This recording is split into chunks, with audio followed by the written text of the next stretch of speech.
Hey everyone, this is the complete build guide for my Ailment Gunslinger Gemling Legionnaires.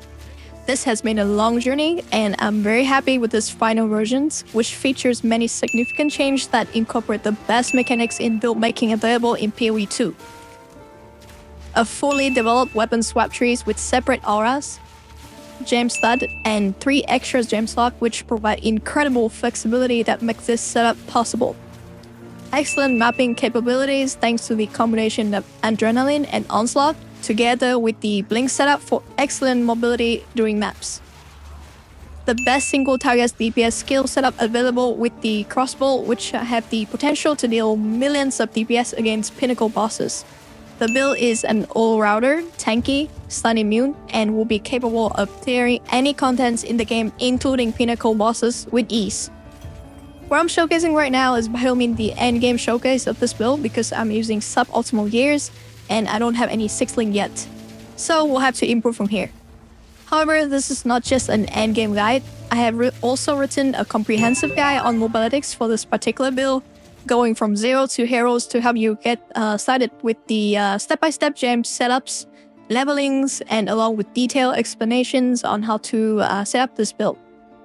If you see all my previous video, I level with this build from scratch, and the build path is a little bit different now, but the core mechanics of this build are always going to be the same. We are using 1 skill to freeze the targets, whether it's Permafrost Bolt or Glacial Bolt in the campaign. Then we'll shatter the targets with Fragmentation Round for massive amount of damage. With the Contagion fix, you can do AoE clears in the campaign as well by self-casting contagions on the frozen targets, and then use Fragmentation Round to shatter it, spread the poisons, and create a chain reaction that kills the whole packs. So our single target will mainly be swapping between Fragmentation Rounds and high velocity rounds in the campaign. We are using Fragmentation Round with Envenom to apply poison on hits, then Corrosion support to help armor break the targets. Then we'll swap to a high velocity round to consume the armor break and deal a good amount of single target damage together with the bleed gems as well. Alright, so let's quickly go over the skill gem setups, and this is for Act 1 and 2. So very first act, your first skills you're going to get Fragmentation Round, and the first gem you're going to cut will be Envenom. This will give Fragmentation Round chance to poison, and combined with Corrosions, you can armor break the enemies. Permafrost Bolt will be the gems you cut in the town, and you will socket them with Glaciations for more freeze build-up, and Cold Infusions to deal more cold damage, which will help the freeze build-up. High velocity round, you will cut with Lacerate to inflict bleedings and scatter shots for multiple projectiles, which end up doing about 2 times more damage. Contagions, you want to socket it with Arcane Temple to cast it faster, and Magnified Effect to make the AoE spreads bigger. You will also run Wind Dancer as your aura, and I don't think you'll get Vitality and Clarity in the early games, but yeah, it is there. And here is the step-by-steps, and you just need to read and follow them. Yep, so Act 1, get out of town, do all these things, cut all these gems. I have everything noted down here and also explain the rotation in this written guide as well. Alright, so here is the Act 3 until the end of the campaign, which is the Cruel campaign variant. For Fragmentation Round, you will be using Envenom, Corrosions, and priorities will be spending the Lesser Jeweler off on this to get Deadly Poisons. Now, I don't think you will actually get Deadly Poison early, so what I do here is I suggest a lower tier support gem. In this case, we have Close Combat, which is tier 2 support gems, and Double Barrel if it's a tier 1 if you don't have a level 2 uncut gems when you drop that Lesser Jeweler off, right? And this is a generic setups that once you start getting the level 3 gems and maybe lucky drops with the Jeweler Orb, you can also get it with 4 sockets, which will help a lot more with the damage. And you will also swap to another setup now, which is the Glacial Mold, and it's very, very strong in the campaign, at least when you don't have a lot of monsters jumping on you. So the setup is similar to the Poma Frostbolt. You have glaciations, cold infusions, and you can have Ice Bite. High velocity rounds still really good during the campaign. I know a lot of people say it doesn't do a lot of damage, but try the setup out. Lacerates, Scatter Shots, Deep Cuts, and Brutality if you have the link. This setup actually is really strong, and I think the most people that have problem with the single targets from high velocity rounds in the campaign would be people that don't have the crossbow upgrade properly, which I'll talk about later. Alright, so for the aura section, we have Wind Dancer first. I want to talk about the blind support.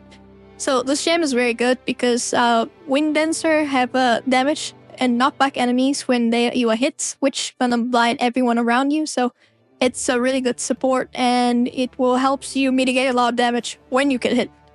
Herald Blade is very good. It's replaced Contagions in our earlier setups, and you can get these gems in the Azak book after killing the Wolf Witch. And this will guarantee you an uncut spirit gems and plus 30 spirits, which you will have a total of 60.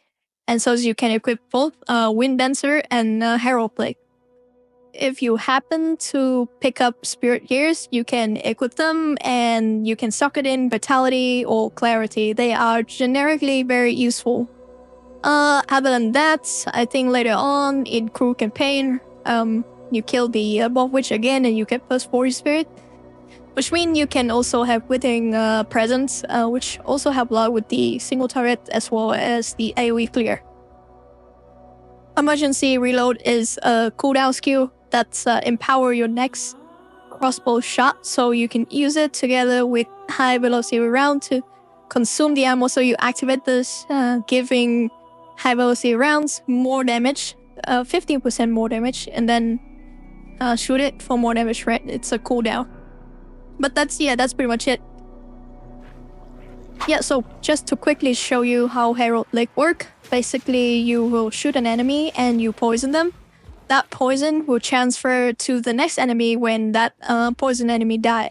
And Herald Blade will only transfer the strongest poison, and since we can only inflict one poison at a time, our strongest poison will primarily be the frozen targets, right? So you freeze the targets, you shatter them with fragmentation round for really big hits, and that calculate into being your strongest poison, and it will keep transferring after that enemy die, which causes a chain reaction like you see on the screen here.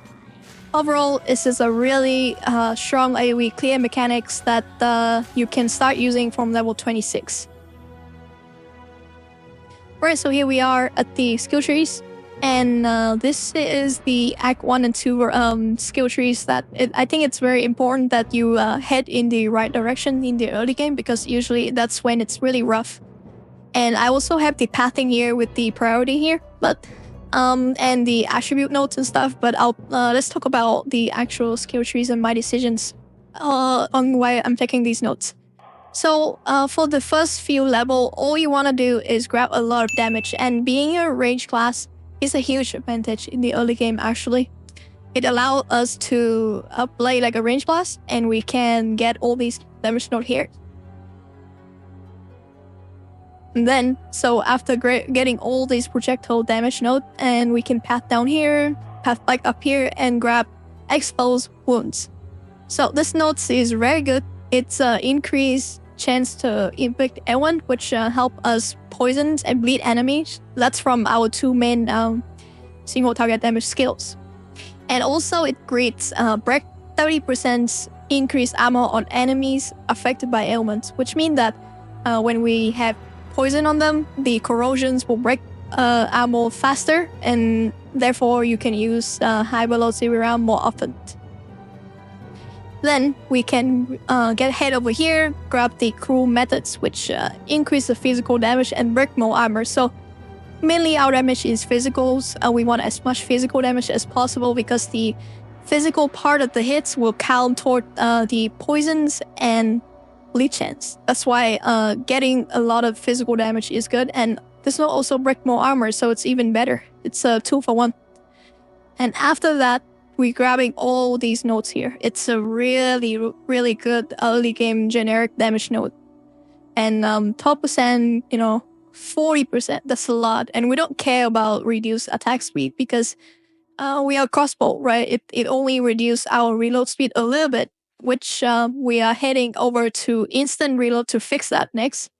And yeah, it's 70% more crossbow reload speed. That's so you shoot more bullets, you do more DPS, and it feels a lot more smoother after you getting these notes. So yeah, definitely grab them early.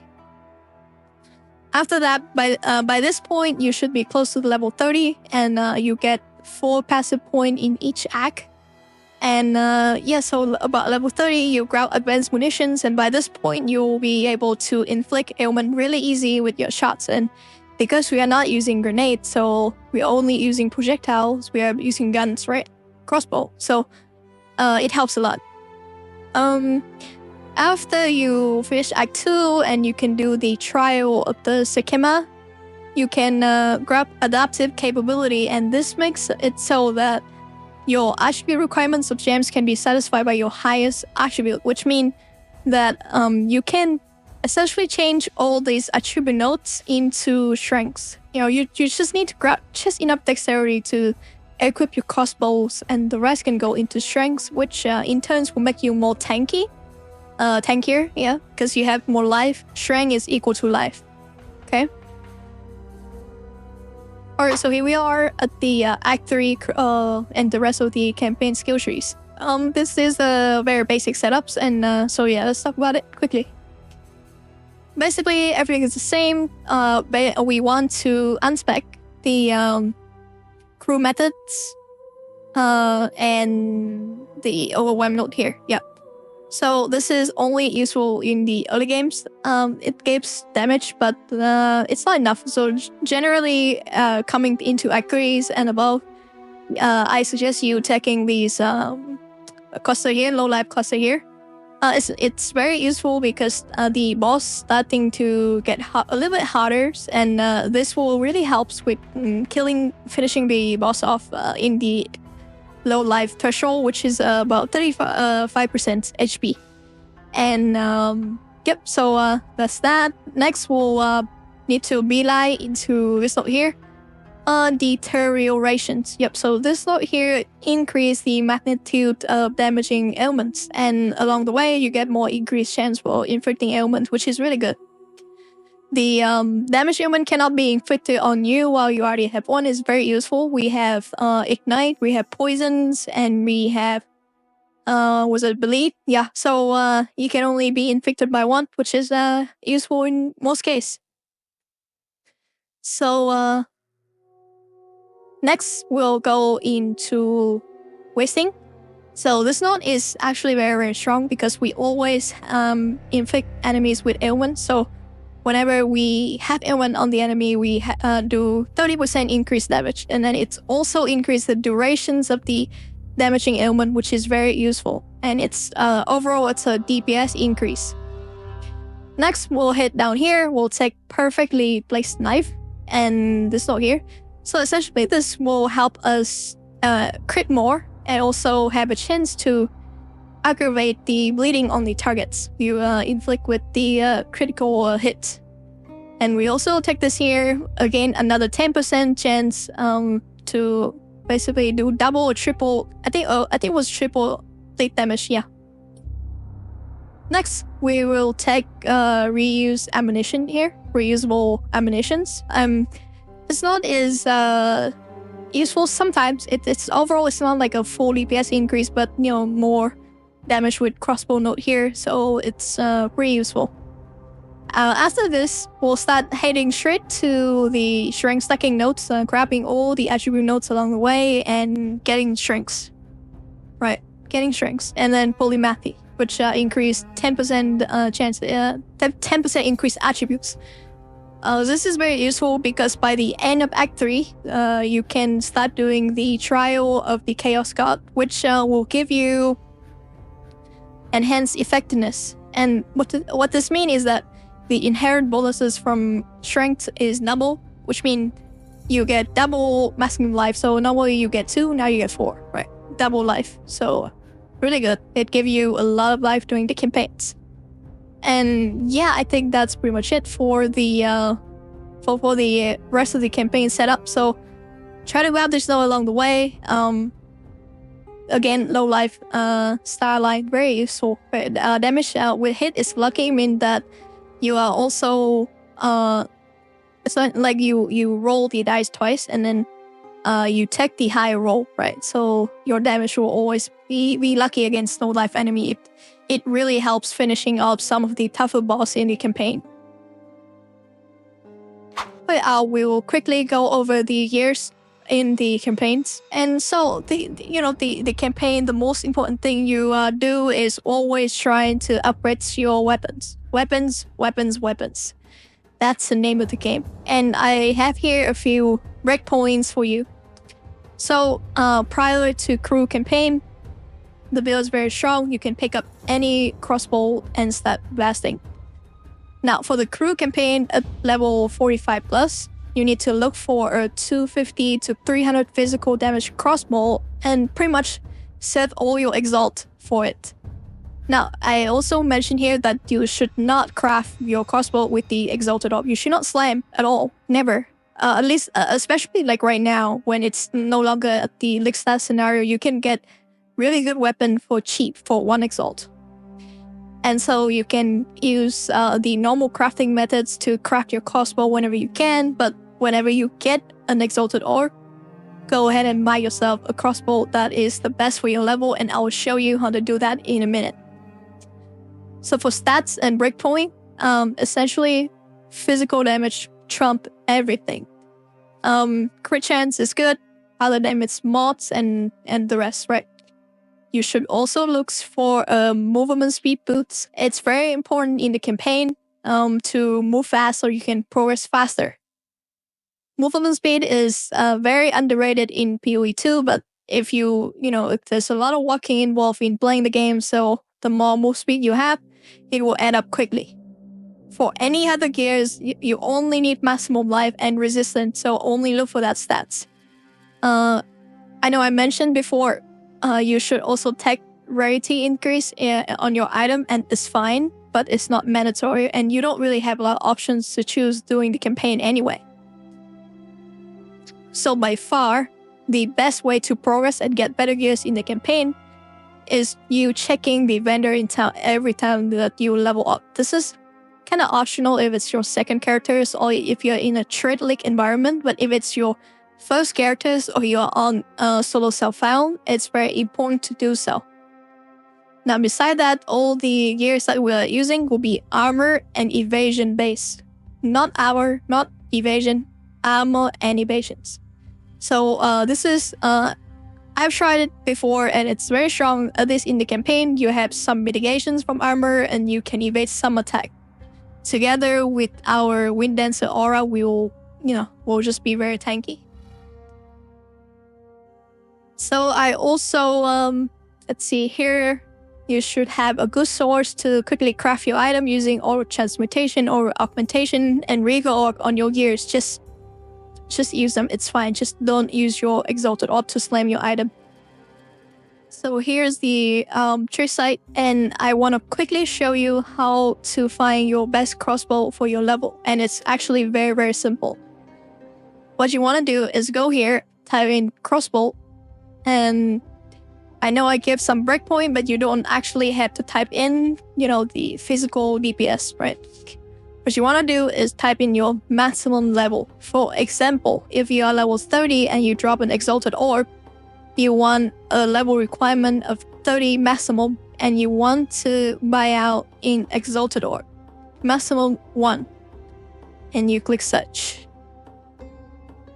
This will give you all the crossbow that are selling for 1 exalted orb that have a level requirement of lower than 30, so you can use it.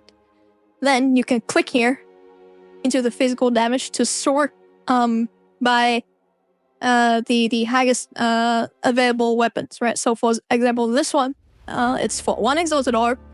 You can equip it at level 26 and it's 150 physical DPS, which is good, but not the best, right? If you have more money, you could type in 5, and then you can look for the one that is selling, for 5 exalt. Obviously, it's like, for example, this one, right? It's 3 exalt, but it's not better. So you only care about physical damage. So in this case, this 1 exalted orb is better than the 3, right? It's just giving you more options. But yeah, that's pretty much it. Alright, so welcome. You have made it to the early mapping setups, and this means that you have finished with the campaigns and now are transitioning into maps. So the beautiful thing about this setups is that it's actually very cheap to do, and it requires only 1 unique item, and it's a cheap unique item. It's the 3 dragon helmets, and you don't need it. You don't need it for early mappings. You could use Glacial Bolt, the straight setups from the campaigns. You just need to upgrade your weapons, right? And this setups is a very, very good mapping. As you can see in background, I'm doing a bridge. This was, I think, pre-nerf bridge, so they're a lot more dense. And you can see Contagions doing a lot of work, killing all the rare monster. And the Contagions, as I mentioned before, it's spreading. You have more link on it. It's much stronger now. And you can see when we don't have Contagions, Herald Blake is putting in the work. Alright, so for the early mapping setups, I will reference to the written guide again because some of my characters in the Endgame setup, so I can't really show it in-game. However, what I'd like to mention is straight out of the campaigns, you are going to unspec Starline because right now we don't have to deal with any boss and we should focus on building up toward the endgame trees. With that unspecs, you want to spec into Adrenaline Rush, and this will help us do the early mapping faster. But yeah, we should also get fast acting toxins. This will also help the damaging ailment deal damage faster, which will clear the map faster. Our poison will take faster, kill the monster faster. Eventually, we'll get enough the ailment chance, so you can unspec this point, put 2 points here. Eventually, you can unspec this point as well. But for now, we'll just you put it as reference. But once you have enough ailment chance, inflict chance, you can unspec this point. I suggest you grabbing some defense next, and which means we are going to grab general bindings and leather-bound gauntlets. So what it essentially is that basically now you are using you should use a full armor for your equipped glove and a really strong one. So I do briefly mention the breakpoint somewhere up here, but let me see here. Yeah, so 400 armor, right? So it would give you a lot of evasions, and that's really good defensive point early.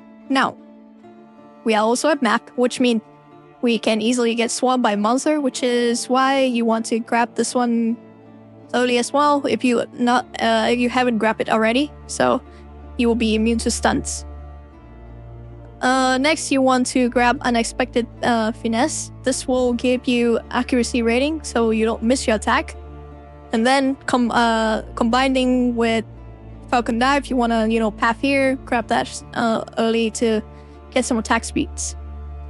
A common misconceptions is that attack speed doesn't really help crossbow because we are only shooting 1 bolt at a time. But by this point, I think we are you already should have swapped into galvanic shots, which this will greatly improve the attack speed of the galvanic shots and also the reload speed, which make the build feel a lot more smoother to play. And yeah, that's pretty much it for the early trees. If you feel like you're lacking defensive tool, feel free to grab backup plan early. I did have this node for a while, and I really like it, right? Optionally, you also can spec into this node, which also gives strength and evasion armor rating and reduce critical damage from hits against you, right? But yeah, that's pretty much it for the skill trees of the early mapping setups. Oh, and before I forgot, yeah, so if you've done your 3rd lap, you should definitely grab Crystalline Potential, as it's the only useful node right now. I know we're pathing to gem step later in the endgame setups, but integrated efficiencies without gem stud is not very useful, right? So crystal up potentials will give you the damage you need for the early mapping. Alright guys, so let's talk about the gear setup, and I will combine the skills explanations together with the endgame setup. So we don't waste a lot of time talking over the same stuff, right? So for early game mapping variant, like I said, the only required helmet would be the 3 dragons helmets. And this is because we want to convert our lightning damage, contribute to freeze, so our galvanic shards can freeze. Essentially, that's it.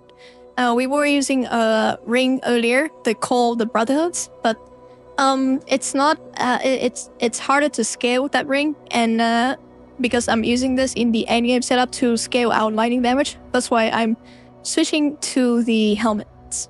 Now, here are some important breakpoints that you should follow in order to smoothly progress through the through the Atlas, right?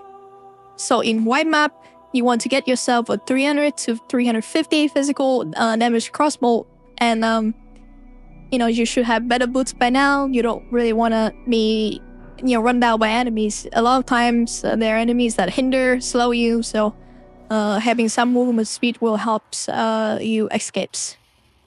For resistance, always try to your best to cap or balance between the 3 resistance nodes. And for white map, it doesn't really matter too much, but 1.8 to 2,200 life would be a good benchmark to try to get. Now for yellow map progressions, which is T6 to T10, I highly recommend a 400 physical damage crossbow. Resistance also need to be capped, and you should aim for 2,500 life. Now after you get to that point and you want to push further into the red tier maps, having a 450 plus physical damage crossbows really help. And you also at this point want some critical hit chance on the crossbow. Now, I believe the mods go up to 5%, but you should look at the actual crits on the weapon, so the base crit of the weapon, right? It should be higher than 8.5%. And chaos resistant again need to be as high as you can. If you don't cap that and you run into a map with a lot of chaos damage, you can also use the chaos charm to save you from dying, right? And again, I feel like 2.5 to 3k life at this point would be reasonable. Pushing into red tier map, you will feel very tanky, and you will never really get one shot unless you purposely standing in boss mechanics. And this is the same stuff as before. I'm not gonna just gonna read this. You can read it yourself. But basically, I want to touch a little bit on the spirits. So in our in our early mapping setups, we also need to run more aura, which means that the 100 spirit in total from the 3 acts of the campaign that you got spirit from would be enough. So you need 95 spirit from your gears, and you can find them on the body armor and amulets, which I can briefly show you how to find them later. Against glove, you're looking for 400 plus armor based glove to really push up your evasion rating and help you defense against hits. Now for generic gears, that's priority. That's important, and you want to prioritize being getting the cheap weapon, cheap items. You want to keep upgrading your stuff equally, not don't invest all your egg into, like, say a good ring, right? Now you want to put 20% quality on all your weapons and ammo pieces. Now, then you want to cap your resistance, get enough spirits, getting strength on any piece of gear. It's better than maximum life, because for strength for us mean more damage, or maximum life, and accuracy.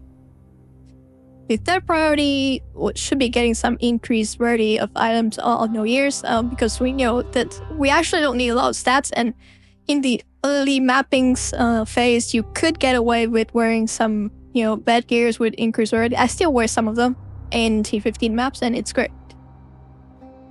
And here are the priority for getting the jewel. Now, at this point, we are still a bleed base and poison base build, which we will transition out of bleed later in the endgame setup. But if you want, at this point, if you want to be strong, you should get, jewel with these prefix and suffix. At least one of these magnitude of ailment you inflict, and at least one of the increased duration of damaging ailment on your enemies. And together, after that, you could look for any of these 2 stats that add damage to your build. We basically want damage, right? Recover life on kill is really good. I haven't seen mana on kill before, but it should be potentially really good as well, because we do run into mana problem later in the games when your gems start getting higher level. Again, skill gems, I'll talk about that in the endgame setup.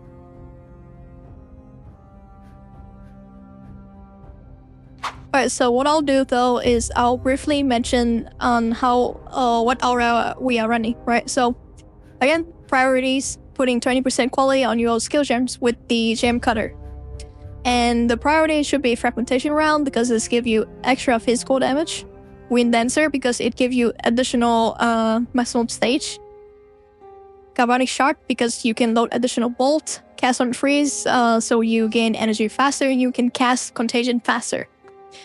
If you're unfamiliar with these setups, you can check out my previous video where I also go over the blink setups in the offhand weapon swap, which let you have a free blink setup. Overall, we are running Wind Dancer with Cannibalisms for 45 spirits, Herald Blade, Vitality, Clarity for 60 spirits, Cast on Freeze for 60 spirits, and Overwhelming Presence for 30 spirits. Now you have noticed that I dropped Withering Presence out of this build because Withering Presence was kind of nerfed with the last patch, and I actually think it's not that strong because the stack is not really consistent. So Overwhelming Presence is overall just a better spell because it lets you freeze enemies faster and therefore you can clear the map faster. This is why you're here. And this is the endgame build setups.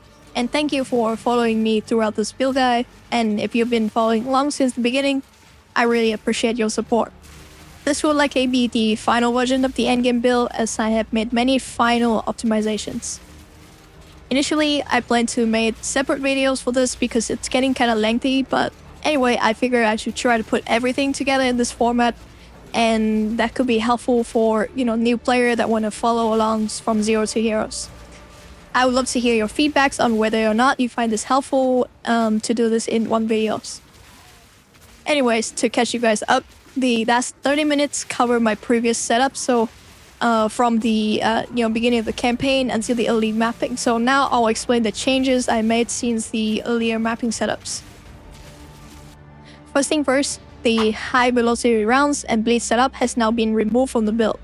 We are now using Shockburst Rounds as is the only effective way to scale our damage against pinnacle bosses. And I have tried several options to make high velocity round works, but the scaling just simply isn't good enough. And even if it does work, it is still inferior to Shockburst Round, and let me explain to you why. So, Shockburst Round is an attack skill that has the payoff tag, which release damaging pulse when hitting enemies affected by lightning ailments, whether it's shock or electrocute. Now the standard spraying attack has a really low base damage, it's fired very fast, and the main damaging part to this skill would be the pulse part. So what we are doing is we scaling this pulse component to scale our damage. The main idea behind this is that this skill scales with many and multiple multiplier in the late game because it's the it has the several different multiplier bucket to scale off. So anyway, I'll skip most of the boring stuff and I'll just briefly explain how it works. So I mentioned multiple times before that in PoE the more multiplier is very strong, but I didn't mention why. Keep it simple, you have different damage calculation multipliers, and more is one of them. You have the increase, multiply with the more, and now the pulse have an AoE tag. Therefore, you can use the Kong effect, which is another calculation multiplier that is separate from the mul tag, so that's 3 multiplier. On top of that, you can get even more damage from the more maximum damage from the half support gems, Rislata Koi, and later on we can also anoint the Wildstorm for even more maximum lightning damage. Anyway, that's like already 4 damage buckets, and this together make the skill really viable for the end game, and to it's really possible to clear pinnacle contents. We can also socket scatter shots into the skills, and so we will fire 3 projectiles instead of 1 like this. Alright, so this make you fire 3 times, and well, it lowers the damage of the hits. We don't really care about the hits because it's small anyway. This will trigger the pulse 3 times. 3 times, yep. And the damage of the pulse is unaffected. Okay, so this is why the skill is so good in the late games, and I hope GG doesn't really nerf it. But anyway, to get this skill going, we need to talk about how do we generate shock in our build. So let's talk about it. To achieve shock in our build, we are utilizing the bow lightning and lightning warp skills. Now this requires 2 gem slots, but it's not a problem for us since our ascendancy grants us 3 additional gem slots. For those who might not know, right, when you cast lightning warp over the bow lightning, it will guarantee to create a shock round as stated in the gem itself. Now this effect means that if bosses or rare enemies standing on the shock rounds, they will remain shocked for the duration of their time on it. It is that simple. Just like what you can see here, this is a shock round created from the bow lightning, and you can do this in 1 rotation, which is very smooth in my opinion. And you can even do this multiple times if you have scout shot linked to your bow lightning. This will cover a larger area, and with persistent support, the shock round will last for a whole 10 seconds, which is more than enough to do your burst damage. Alright, so let's talk about the skill gems. And I'm using the written guide because I don't have all the socket unlocked in the game. It's really expensive right now, and yeah, so I need to farm more currency. But I'm busy making videos, so there's a trade-off. Anyway, fragmentation round, you only know what it does. Envenom, corrosion, deadly poison, half is very strong. You can combine that with Rislata Koi, and yeah, for much more damage. My last link, I think I'll use inspirations because I'm having some mana problem doing maps, right? And so inspiration can really help. If you don't have mana problem, you can probably use double barrel, which is make the skill very consistent. Governing shards, negotiations, martial tempo for attack speed, veto speed, make it very smooth. Fork is very good. Inspirations, again, having a lot of mana issues, so... And then last link would probably be ammo conservation. Really, the skill you just want it to be consistently up and freezing, chilling the enemy. Shockburst Round is our latest additions for the single type of damage, and it's really strong. Conk effect, like I explained before, is in a different multiplier bucket, so it's definitely a must. Primal Ailment, it's just in the more multiplier bucket. Half, again, I explained, very strong, is in a different bucket multiplier. It's together with more physical damage, which get converted into lightning. So yeah, that's good. Lightning infusions, it's another multiplier that I didn't really mention before, but it's also in a different buckets. Scatter shots is probably going to be the last link. As I said before, maybe I can even swap it with Primal Ailment, but I have to test it out a little bit. Emergency reloads, again, same link, same setups, except that this time we'll unload spraying all the Shockburst round, and then when it's run out of ammo, you trigger the gems, and then you shoot another round again. This 2 round will be your burst time frames, and it should be within the 10 seconds shock round created from the lightning warp and bull lightning, right? So more lightning, accelerations, more push speeds, scatter shots, inspirations, because that would be mana problem. So we'll have to probably swap this around, but right now I don't have the 6-link, so I'm running inspirations on bull lightning. Lightning warps, we're gonna do overcharge. So the skills have less shock duration, but it doesn't matter because we create shock rounds. And this will make the shock inflicted on the boss a lot higher, which in turn that's more damage for you because that's how shock work. Persistent is how we make this shock round last longer. I'm not sure if this actually works, so yeah, we'll have to get back to you on that, but it doesn't really matter.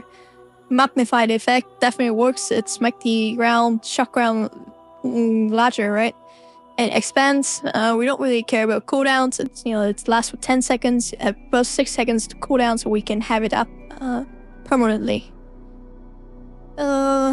Beside that, okay, so here's the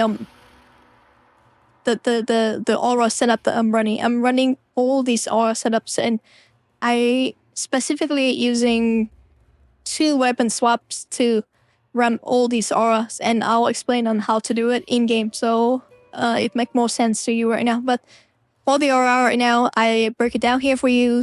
So for weapon swap 1, which we are using fragmentation round. So for fragmentation round, mainly you want to use Wind Dancer and Cannibalism for both setups, and then you want to use Herald Break for this fragmentation round. Attritions with precision and vitality for this weapon 1 setup. Attrition help with the Ray monster, and Herald Blade help with transferring the poison. So whenever you swap to fragmentation round, you hit the enemy, the poison will proliferate, right? And so you want to be using this Herald Blade on the weapon swap 1. And we are running 2 vitality, but if we don't have enough spirits, you could run chess. This with clarity would work as well. Clarity is really good. You can run double clarity if you have issues with mana. So this will total to be 195 spirits. So for weapon swap 2, again, Wind Dancer, Cannibalism, very good. We are also using Blink. It's as you can see in the clips of me playing the maps, Blink is very, very strong, but very useful. And Blink will definitely make your life a lot easier on those dense map or moving around the map very fast. Cast on Freeze. So in the second weapon swaps, I'm running Galvanic Shards and Shockburst Rounds. And Cast on Freeze, very good on Galvanic Shards. We can have it to freeze the enemy. It will cast the contagions, and then the contagion will be there, and the enemy will still be frozen, and we swap to this fragmentation round to pop the enemy without, affecting anything. We don't need anything from there. And also Overwhelming Presence here. Overwhelming Presence make that you can reduce the enemy ailment threshold, and then this make it so that our galvanic shots will freeze the enemy even easier, right? So yeah, well, that's pretty much it. Okay, so let me quickly show you on how to set this up. So to properly set up your aura, you only need to do 2 things. Have 2 weapons equipped and assign your attack skills to different weapon sets. And as you can see here, I'm using 2 crossbow. And yes, because we are using 2 crossbow, both of them will need to be good because we are using fragmentation round on the weapon set 1, and on weapon set 2, we are using galvanic shots and Shockburst round. This will also link together with our weapon set skill point, but more on that later. Now, you can set up your aura and assign it to specific weapon sets only or for both weapons, and you can do it here. Go to any aura, click this out to open the menu, and you can assign do the assignment here. I'll quickly show you what I assigned. So Attrition is for weapon set 1, Herald Blade is for weapon set 1, Wind Dancer is for both, Cast on Freeze is on weapon set 2, Blink is on weapon set 2, and finally, Overwhelming Presence is on weapon set 2.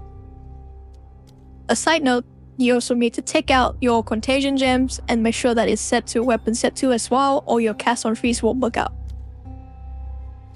Now, as you can see here, when I swap between the two weapons very quickly, the aura will change automatically and it's really nice. And also, if you're wondering how I swap between two weapons so fast, all you need to do is to assign the weapon set to crossbow shot in the left click. And now your left click will act as the second weapon attack and will automatically swap weapons whenever you fire it. This might seem to be a minor thing, but it's actually not. This makes it so that you can shoot alternatively between the galvanic shots and fragmentation round without the need to load the ammunitions, which is a huge quality of life improvement if you're playing this build. Alright, so let's quickly talk about the gears. Not much has changed really. It's just for the endgame push, you want to grab with Leather Coil, very good items that give more maximum physical damage, and that rush will be what I'm using for mapping. You get Onslaught combined with Adrenaline Rush. You can clear the map very fast within 5-6 minutes. And here's some suggested breakpoint, and at this point, pushing into red maps, endgame, pinnacle bosses, weapons is still very important. You want to get a high physical damage crossbow into the 500, 550, 600 physical damage crossbow, right? If you really want to push pinnacle bosses. And you should also, get more life. You could get more attribute stacks. 3k life, 4k life is pretty good for pinnacle bosses. Beside that, the jewel, right now since we dropped the bleed notes already, so for jewel, mainly you're looking for damage. Any damage like that, yeah. So critical hit chance is still important. I still think critical hit is pretty good. And yeah, you should be getting it. So beside that, anointment and distill.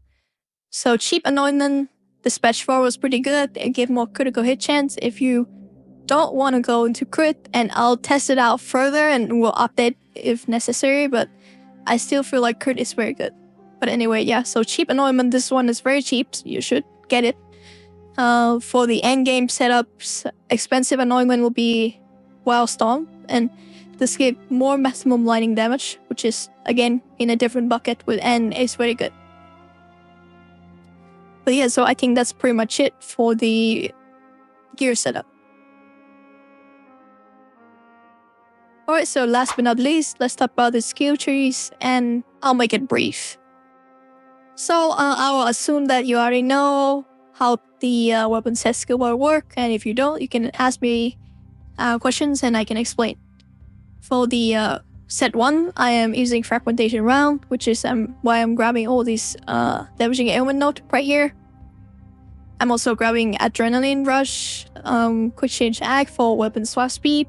Really good because we are now using 2 weapons, so this note helped tremendously. We have Expo 1, Cruel Methods, right? That's just the filler notes. The main thing I want to touch is this one. So we are already using Governing Shards, and now we are adding Shockburst Rounds, so we are scaling lightning damage. And because we are scaling lightning damage, this is why we swapped to the Three Dragon helmets instead of using the ring, because the ring actually convert all our lightning damage into coal, which then we don't have any way to scale it. So, yeah.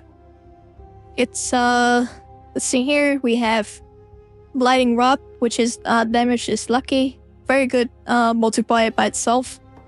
And then we have a more freeze build up here. We have lightning penetrations, and with this we can even freeze monsters that have elemental resistance. We are also grabbing Giant Slayer. This will help us deal with bosses and rare. And since we are scaling so much lightning damage just from these nodes over here, our galvanic shots actually freeze monster that much faster during mapping. Also, for the last 3 points, I'm grabbing some skill speed here. It's just really, quality of life. We are already attacking very fast with the accuracy ratings. I am considering to grab this as well. depends on, I'll do some more testing, but this one actually helped a lot with the attack speeds. Yeah. So yeah, I think that's pretty much it. The ascendancy PoE, again, gem-slotted. Enhanced effectiveness, very good. This is the frequently asked questions I want to include in this video because I want to talk about my permanent campaign buff. So what I'm taking is the 25% increased mana regeneration rates and 10% chaos resistance. If you want my loot filter, it's in my Discord. Come say hi, come download the filters, and with that, yeah, we've come to the end of this video. It's been a really long video, but I hope it has been helpful for you. If you're not playing this build, I hope you learned something about build making, and yeah, I'll see you in the next video soon. Thanks so much for watching.